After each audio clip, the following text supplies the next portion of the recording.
Well, distinguished guests and ladies and gentlemen, I feel everybody has been so much out of the box in this meeting. Believe me, I'm very much in the box. But I will do my best to make sure everybody understands the situation, because it's really a unique opportunity to celebrate 125 years of a historical paper. And it's time for me to share with you some thoughts relevant with the problems my country is facing today, but also relevant to the big challenges Europe is facing as a whole. But after all, the Tribune has always been a unique forum for European and transatlantic discourse. And what a better way to celebrate its anniversary than addressing major challenges that are common to all of us, although for some of us, these challenges are truly dramatic. As you all know, I come from a country that has not paid attention to the dimension of competitiveness since it joined Europe, and now it pays the price. But Greece is not alone. Many people across the European Union suffered from the illusion that quantitative growth, along with policies of redistribution, was enough to guarantee prosperity and a better future. Thus, the policy problem was, for many years, summarized in two sentences: how to maximize annual nominal growth rates and how to redistribute this growth to societies through the tax system and through government handovers. Competitiveness was forgotten under layers of bureaucratic red tape, barriers to entry, disincentives to innovation, all kinds of market distortions, dominant oligopolies, as well as trade union power abuses. At the same time, over the last decades, other regions of the world did make the decisive turn to competitiveness.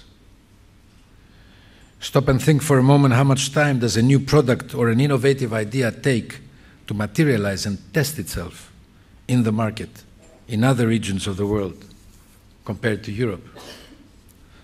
The rest of the world is gaining ground in terms of competitiveness, while Europe in general is losing ground. There are exceptions, of course, but Greece, along with most, at least southern European countries, wasn't one of those exceptions. For decades, we were trying to sustain a high level of nominal growth, mainly through consumption and income redistribution policies. But when you are lagging behind in terms of competitiveness, this can only produce what? High deficits, both in the budget and in the foreign accounts. And when this happens, the only thing you can redistribute is borrowed funds, to the detriment, of course, of future generations. This is exactly what has been happening in Greece for the last 30 years. We are now trying to remedy all these wrongdoings. We are cutting government expenditures, eliminating red tape, bypassing bureaucratic inertia, fast-tracking investments, moving ahead to a bold tax reform that imposes zero tolerance to tax evasion while providing incentives to investors. We are also moving ahead with an enhanced privatization agenda, capitalizing on idle public assets in a strategy that will make it possible to service our debt and launch our economy on a sustainable long-term growth trajectory. In a nutshell, we are changing Greece at home and we are rebranding it abroad. There is a caveat to that, however. Societies are not engines that you can turn off, change their defective parts, and then put them back together again. People are not spare parts or naked numbers. Politicians are maybe expendable, but democracy isn't. Market distortions and government bureaucracy should be abolished, but social cohesion should be preserved. Social pain is unavoidable at times of adjustment, but social turmoil and a breakdown of law and order must be avoided. Because as history has proven times and again, if democracy collapses and societies disintegrate to chaos, no adjustment plan can ever survive. So we are dealing with, as the economists often put it, with a constrained optimization problem. How to maximize the efficiency of the adjustment plan, on the one hand, preserving at the same time, on the other, social cohesion and democratic institutions. According to our experience, I believe that this can be a list of what you must do right from the beginning. First, tell people the truth, the naked, plain truth, without playing political games or petty partisan politics. This will give the government the high moral ground. Second, try to build the largest possible social and political consensus. In other words, fight hardships with a renewed sense of unity. Thirdly, show right from the beginning some light at the end of the tunnel. In other words, fight pain with hope. Fourthly, while imposing harsh measures, try to concurrently solve some other problems of society like fighting crime, restoring public order, creating a renewed sense of justice for everyone. Fifth, do not correct past mistakes by making the exactly opposite mistake. The opposite of something wrong is sometimes even worse. In the past, we have wrongly assumed that demand will create its own supply. It would be equally wrong to assume now that the opposite will happen, that an improved supply will automatically generate its own demand. The truth is that economic automatism does not work in a crisis environment, and it has never worked in the past in an environment full of distortions. Six, at difficult times, rule by example. If you ask people to accept cuts, the government, as well as every member of the parliament, should first impose cuts to itself. If you're asking people to work harder, the government should be working day and night. Seventh, be sure you make the proper association between keywords defining the program: fiscal discipline, competitiveness, restoring pride, and establishing freedom and prosperity. If you want to change the way people think, if you want them to break away from bad habits of the past, then you have to inspire them to redefine their priorities. Fiscal discipline should not be a punishment imposed by outsiders. It is a basic virtue that restores pride to the society as a whole.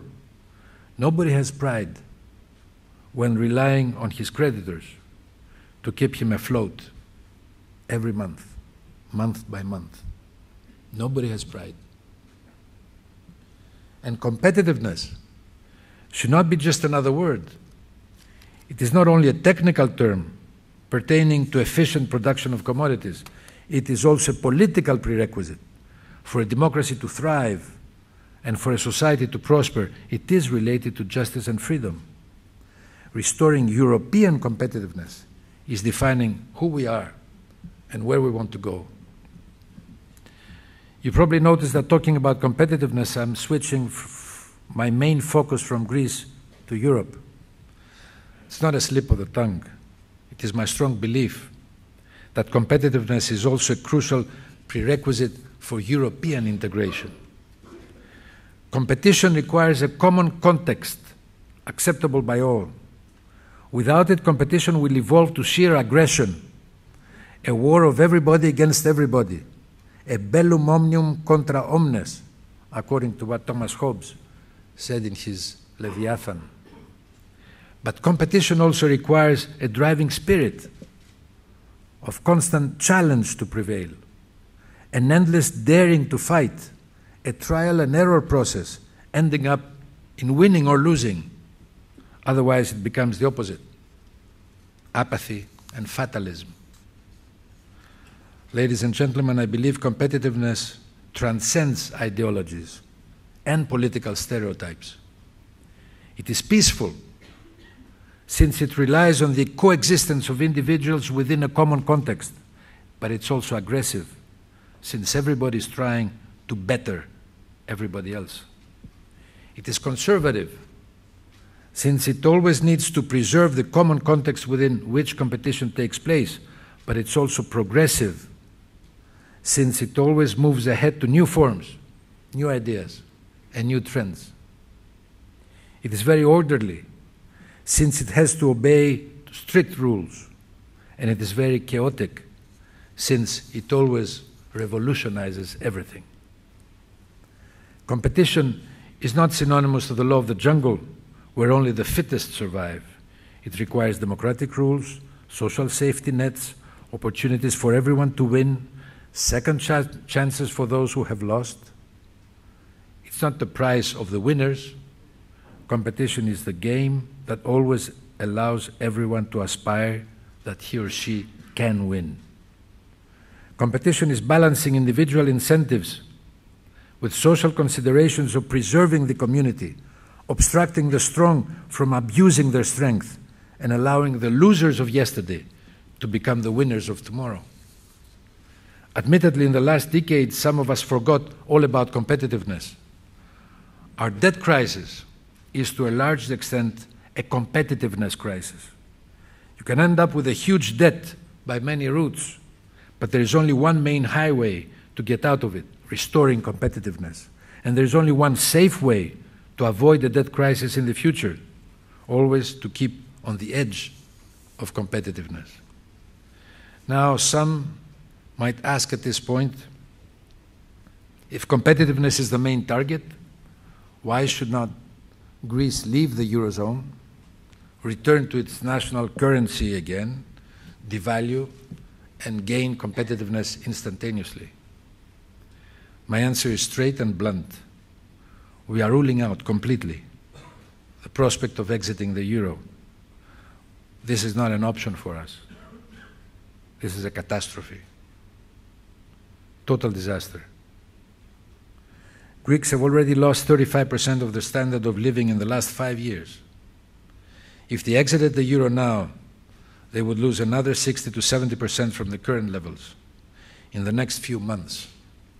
No society can sustain that, and no democracy can survive it. A Grexit would be very destabilizing also for the Union. Once one member state country exited, it is most probable that the international markets would target the next weakest link. Nobody knows where this could end. It would probably be very painful to everybody, and it could prove fatal for many. The truth is, we cannot avoid the hard work to restore competitiveness by a quick fix, like a breakdown of the Union or the expulsion of some of its members. It would not be a quick fix in the first place. It would not be an easy way out for anybody. It would leave Europe less united, less hopeful, and it would leave many of its members hopeless and helpless. Big political projects are driven by dreams. You never do something big without inspiration. If you kill a dream, you don't end up with more realism. Sometimes you end up with more misery and a dead end. If you take away a couple of pieces from a puzzle, or better, a political mosaic, you are destroying the whole image. Please take it from us, because we have learned the hard way. There is no shortcut. There is no easy way out. Everybody must restore competitiveness, not only for our economies in Europe to recover, not only for our societies to survive, but to preserve our union and to prevail in a competitive world. Greece is already reversing course. I'm confident that Greece will make it. I'm also confident that Europe can make it. We can come out of the crisis stronger, wiser, more united, more self-confident, and above all, more competitive. I'm absolutely confident that in a year from now, a Greek success story would be a boost for the European project as a whole. It will be correctly perceived as a major proof that Europe can solve its problems and successfully overcome its difficulties. Some might think that this is a bit optimistic. There's nothing wrong with that. After all, to be competitive, you have to be optimistic. To succeed in something, you have to believe in it. In any case, my belief in my country and in Europe is my positive message tonight. After all, competitiveness is not about optimism. It is about optimization. Always optimize what you have to win the game. Always believe in yourself and inspire all around you to get the best out of them for the common purpose. And this is exactly what we are doing in Greece today. Again, thank you all, and thank you, Herald Tribune.